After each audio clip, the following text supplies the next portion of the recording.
The Pale Man by Julius Long. I have not yet met the man in number 212. I do not even know his name. He never patronises the hotel restaurant, and he does not use the lobby. On the 3 occasions when we passed each other by, we did not speak, although we nodded in a semi-cordial, non-committal way. I should like very much to make his acquaintance.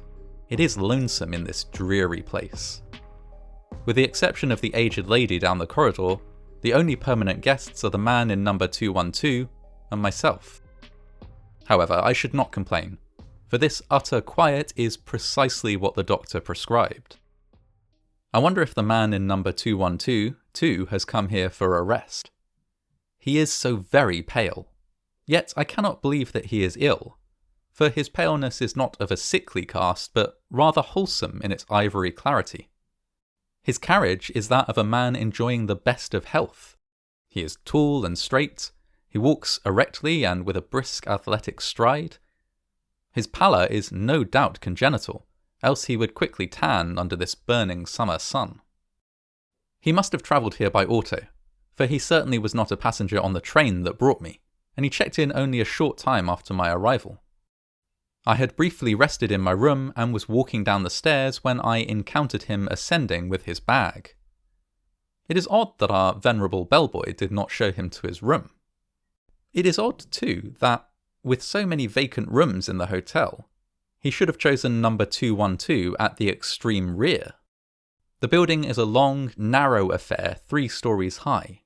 The rooms are all on the east side, and the west wall is flush with a decrepit business building.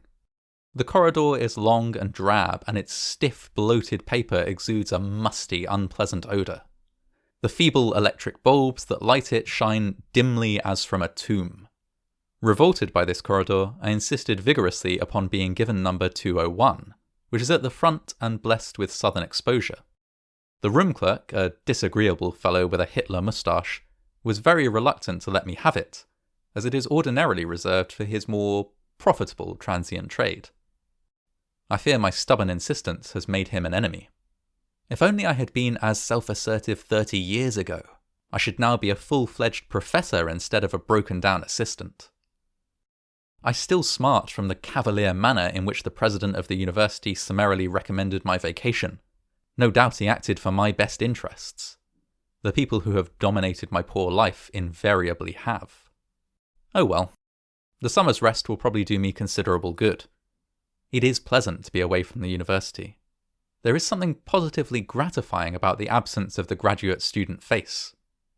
If only it were not so lonely. I must devise a way of meeting the pale man in number 212. Perhaps the room clerk can arrange matters. I have been here exactly a week, and if there is a friendly soul in this miserable little town, he has escaped my notice.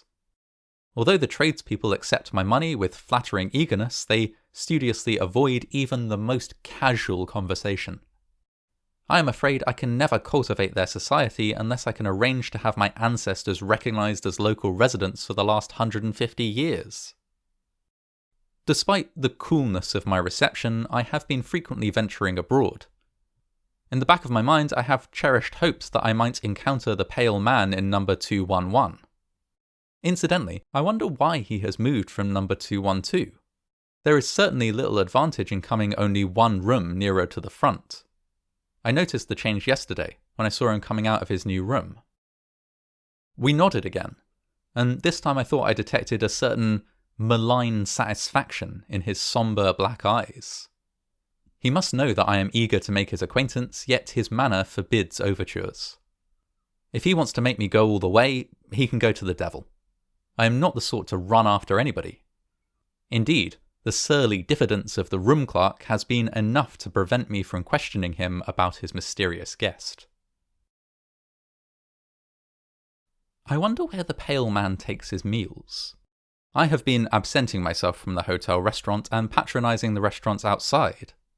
At each I have ventured inquiries about the man in number 210. No one at any restaurant remembered his having been there. Perhaps he has entree into the Brahmin homes of this town. And again, he may have found a boarding house. I shall have to learn if there be one. The pale man must be difficult to please, for he has again changed his room. I am baffled by his conduct. If he is so desirous of locating himself more conveniently in the hotel, why does he not move to number 202, which is the nearest available room to the front? Perhaps I can make his inability to locate himself permanently an excuse for starting a conversation. "I see we are closer neighbours now," I might casually say. But that is too banal. I must await a better opportunity. He has done it again. He is now occupying number 209. I am intrigued by his little game. I waste hours trying to fathom its point. What possible motive could he have? I should think he would get on the hotel people's nerves. I wonder what our combination bellhop chambermaid thinks of having to prepare 4 rooms for a single guest. If he were not stone deaf, I would ask him. At present, I feel too exhausted to attempt such an enervating conversation. I am tremendously interested in the pale man's next move.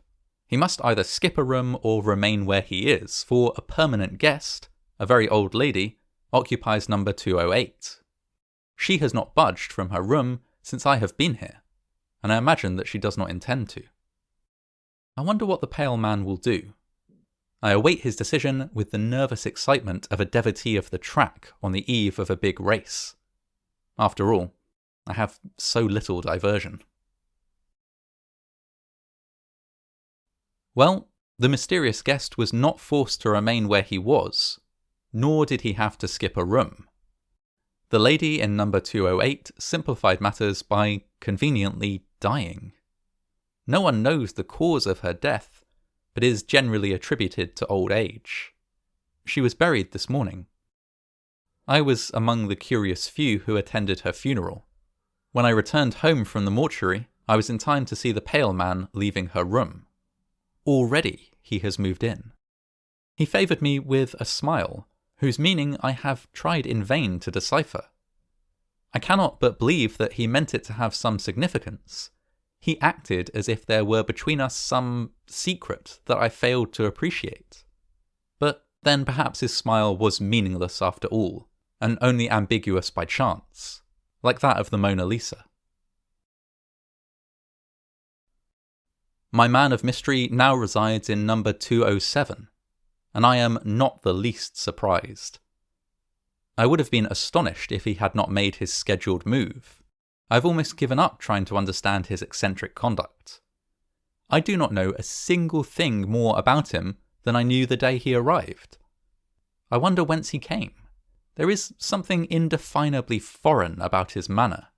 I am curious to hear his voice. I like to imagine he speaks the exotic tongue of some faraway country.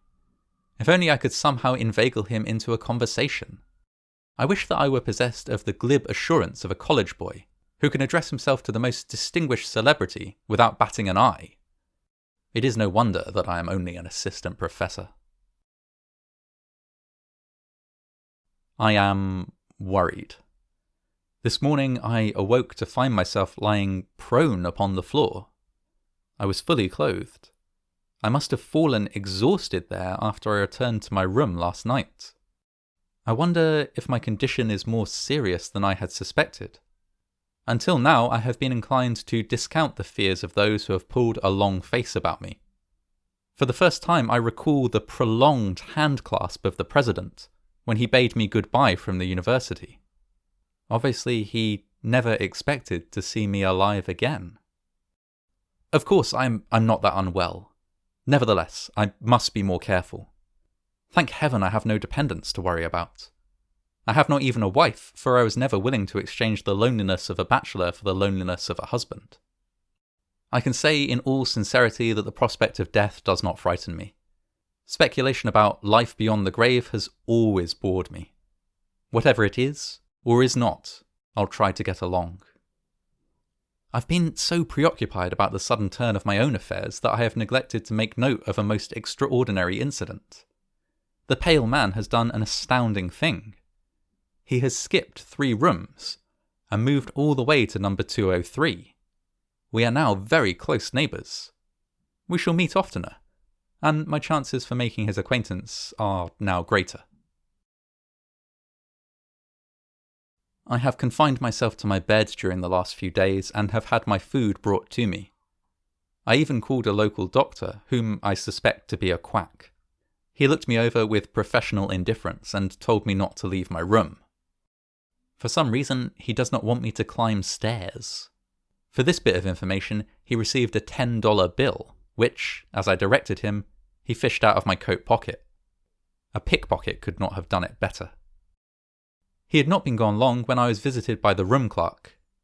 That worthy suggested with a great show of kindly concern that I use the facilities of the local hospital. It was so modern and all that. With more firmness than I have been able to muster in a long time, I gave him to understand that I intended to remain where I am. Frowning sullenly, he stiffly retired. The doctor must have paused long enough downstairs to tell him a pretty story. It is obvious that he is afraid I shall die in his best room. The pale man is up to his old tricks. Last night, when I tottered down the hall, the door of number 202 was ajar. Without thinking, I looked inside. The pale man sat in a rocking chair, idly smoking a cigarette. He looked up into my eyes and smiled that peculiar, ambiguous smile that has so deeply puzzled me. I moved on down the corridor, not so much mystified as annoyed. The whole mystery of the man's conduct is beginning to irk me. It's all so inane, so utterly lacking in motive. I feel that I shall never meet the pale man. But at least I am going to learn his identity. Tomorrow I shall ask for the room clerk and deliberately interrogate him. I know now. I know the identity of the pale man, and I know the meaning of his smile. Early this afternoon, I summoned the room clerk to my bedside. "Please tell me," I asked abruptly, "who is the man in number 202? The clerk stared wearily and uncomprehendingly. "You must be mistaken. That room is unoccupied." "Oh, but it is," I snapped in irritation. "I myself saw the man there only 2 nights ago. He is a tall, handsome fellow with dark eyes and hair. He is unusually pale. He checked in the day that I arrived." The hotel man regarded me dubiously, as if I were trying to impose upon him. "But I assure you there is no such person in the house. As for his checking in when you did, you were the only guest we registered that day." "What? Why, I've seen him 20 times.